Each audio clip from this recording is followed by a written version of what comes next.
As a game critic, one of the most fascinating things to me about game design is not only deconstructing games to see how they were made and why the developers made the design choices they did, but also seeing how players respond to the design choices and mechanics put in place by the creators of a game. For those unaware, emergent gameplay is basically the type of play that comes about naturally when players interact with a game and its mechanics in ways that the developer either didn't intend or at the very least didn't have in mind when making the game. For example, I sincerely doubt Notch and crew introduced Redstone into Minecraft with the intent that people would build working computers and calculators, but that hasn't stopped plenty of people from doing it. Building something like this is possible because Redstone acts as crude circuitry in the game, and ambitious players with working knowledge of how computers work on a fundamental level have taken this mechanic to its logical extreme. That is, essentially, what's at the heart of emergent gameplay. In fact, you can even say that games that allow for speedrunning within the confines of a game's rule set are examples of emergence. Take the classic Metroid speedrunning trick of coaxing an enemy into the room just before Turian, freezing them, and then bomb jumping off of them to proceed. Nintendo almost certainly didn't intend for this to happen, but this action is allowed by the game's mechanics and does not require the use of glitches to achieve, therefore, it's emergent. And I think it's important to note that glitches would not be considered emergent gameplay by most developers and critics as they quote-unquote break the game's rules, whereas truly emergent gameplay comes about by the developer giving the player a bunch of simple mechanics with the hope that complex actions will come about naturally through the act of play. Now, obviously there's some debate as to what actually is or is not emergent gameplay. Some will argue that exploits like the Metroid one that I just gave isn't emergent because it breaks the game's sequence of events that was intended by the developer,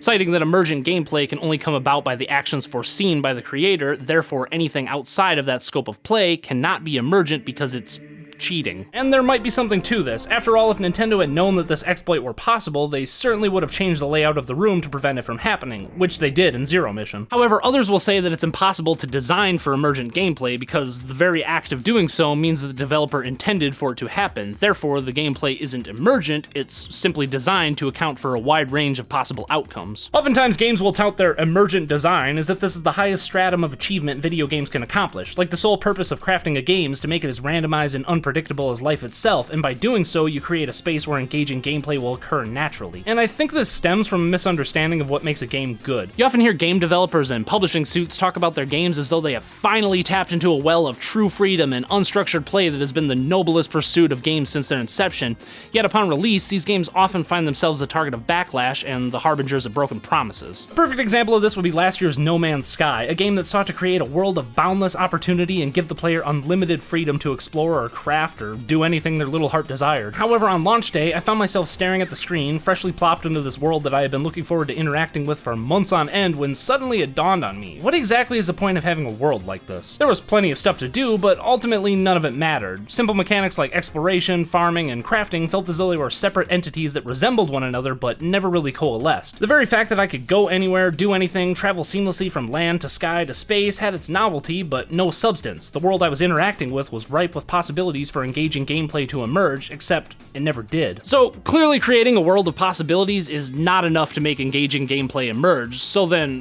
what exactly do you have to do to encourage that process? And this is where, once again, the Souls series, or Soulsborne series if you prefer, shows us just how it's done. From its humble beginnings with Demon's Souls, the Souls series has had quite a unique online component that many found strange early on. The game was primarily structured as a single-player experience, though you could interact with other players in a number of small ways. Leaving messages on the floor to help or hinder other players, watching the ghostly images of others roaming about in your world, and watching the blood-stained apparitions of those who have fallen to try and piece together how they met their untimely end. You could also invade or be invaded, which essentially led to the game's PvP component, and naturally you could also help players by being summoned into their world to help fight a boss or co-op through an entire area. And this component of the series has been a staple ever since, and I'd argue that it makes the game far more enjoyable to play. And that's coming from someone who typically doesn't like playing online. So what makes the PvP of Dark Souls 3 so special then? After all, it's functionally the same as the rest of the series, isn't it? Well, on a surface level, yes, but Dark Souls 3 has something that's certainly present in the other games of the series, but to a much greater degree, and that's the emergent gameplay of Dark Souls 3's PvP. Hashtag title drop.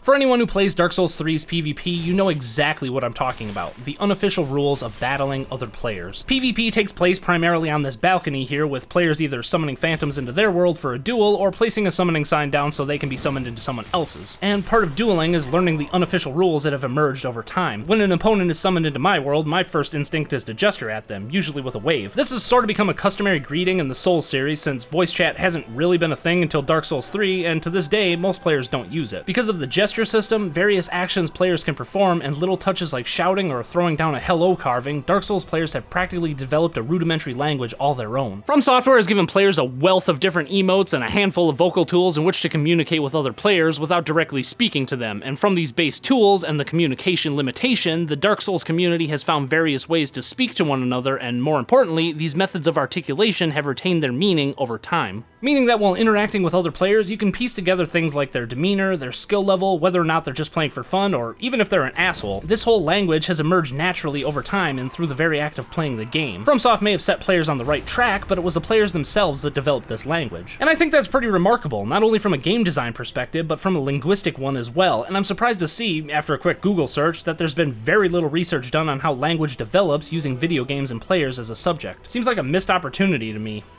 Most of the matches I have when PvPing on Pontiff Sulyvahn's balcony start out with myself and my opponent greeting each other, then walking to opposite ends of the arena and bowing to one another to signify that we're both ready for the match to begin. It's a slow, almost methodical sort of encounter that sometimes lasts longer than the match itself, yet I'd argue that it's at the core of what makes this component of the game so engaging, and it's certainly what keeps me personally coming back for more. Little touches that From Software has made to the game's design have helped bring this level of complex play into fruition. The fact that the bonfire that appears after the boss's defeat is only a short walk away from where the PvP action is going on means that you don't have to lose anything when getting your feet wet into this component of the game. If you get into a match in this area and lose, your bloodstain is almost trivial to retrieve, meaning that there's no risk to battling as much as you like, which is a rare luxury provided by this series. Walking onto the balcony is usually met with several summon signs appearing at your feet, other players ready to test their skills against someone else. The balcony itself is large and overlooks a beautifully tranquil scene, yet your ultimate goal for the single-player game is to take a set of stairs on the left, ignoring this wonder of architecture altogether. And this is the first step FromSoft has taken to encourage emergent play, give players an arena elegantly built into the main game, remove the risk of losing one's souls, and players will naturally want to duke it out in this area. This isn't to say that there aren't other areas like this in the game, because there are, it's just that this spot has become the PvP locale simply because the Dark Souls community decided it would be through the very act of playing in this area repeatedly. Basically, if you want to PvP in Dark Souls 3, this is where you go. Why? Because this is where people are PvPing. Why? Because this is where people wanted to go.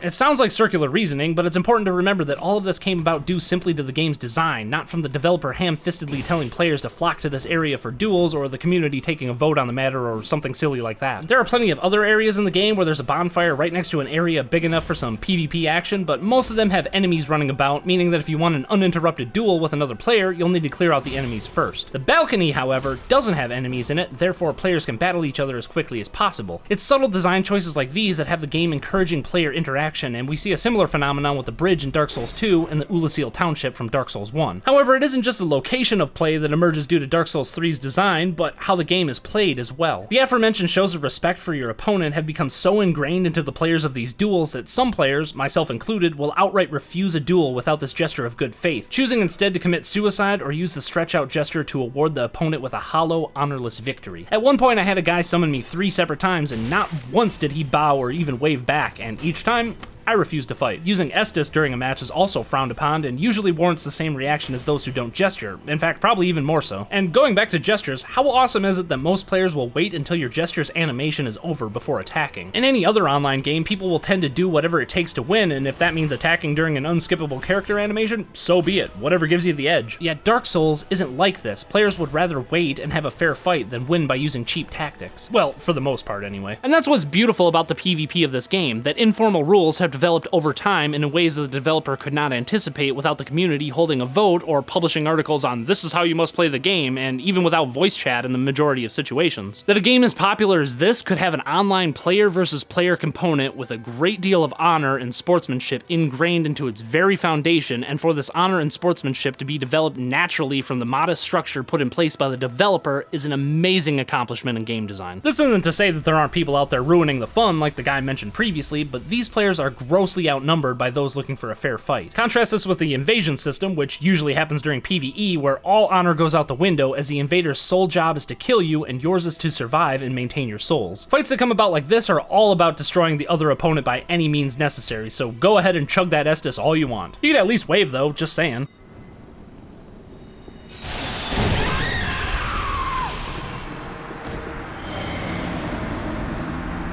This is an important distinction to make because functionally invasions and duels on the balcony use the exact same mechanics, but because their context is different, players have intuitively used these mechanics in different ways. This emergence of gameplay has also led to the creation of new game modes for Dark Souls 3, primarily fight clubs. For those unaware, a fight club in Dark Souls is when a host summons multiple phantoms into their world with the intention that the phantoms will duel each other rather than the host. The host will usually stand above the action, summoning more phantoms, while the other two will duel below. And once one of them falls, another phantom will jump into battle with the victor, while the other people who are summoned will wait patiently in line until it's their turn to fight. I've personally been summoned into fight clubs where there are 6 players in total at any given time. 1 host, 2 combatants, and 3 others waiting in line with the end goal of simply seeing how many foes you can fell before you die. And all of this has emerged naturally over time. From Software didn't create the language of Dark Souls or fight clubs or the honor system, but it did give players the tools to develop these components of the game's PvP for themselves, and in doing so have shown, yet again, exactly why they're masters of game design. I've said before that I don't like playing games online, and part of the reason for this is because I'm not a very competitive person, at least not against others. Yet I found that Dark Souls 3's PvP isn't so much about being the best, but just trying to be better on a personal level, to develop skills to make the rest of the game even more enjoyable. The way in which you interact with other players is unlike anything I've ever seen in a game. And while there's certainly plenty of players out there that have a need to feel superior or crush the competition with their sick PvP skills, these toxic players are dwarfed by the members of the community that want to better themselves and help others do the same. The PvP of Dark Souls 3 oftentimes plays out more like a friendly rivalry than a bitter match for glory like most competitive online games. Because what glory is there even to have in Dark Souls 3? There aren't any leaderboards, no special rewards for dominating other players, and unless you're a famous Twitch streamer or already popular on forums, your name won't even be recognized during play. As such, the only person that you can truly dominate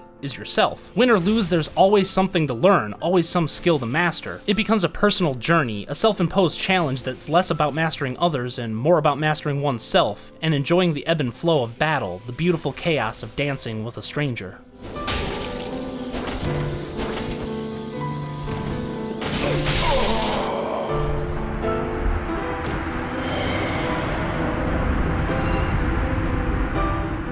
It's subtle design choices like these that have positioned From Software and the Souls series in general as true masters of the craft of game design, and it's these very same design choices that have led to the emergence of what is easily the best online community surrounding a AAA game. Dark Souls 3's PvP is not only the pinnacle of what FromSoft has been building to over the course of 5 games, but it's also remarkable in that it remains tonally consistent with the world that it's a part of.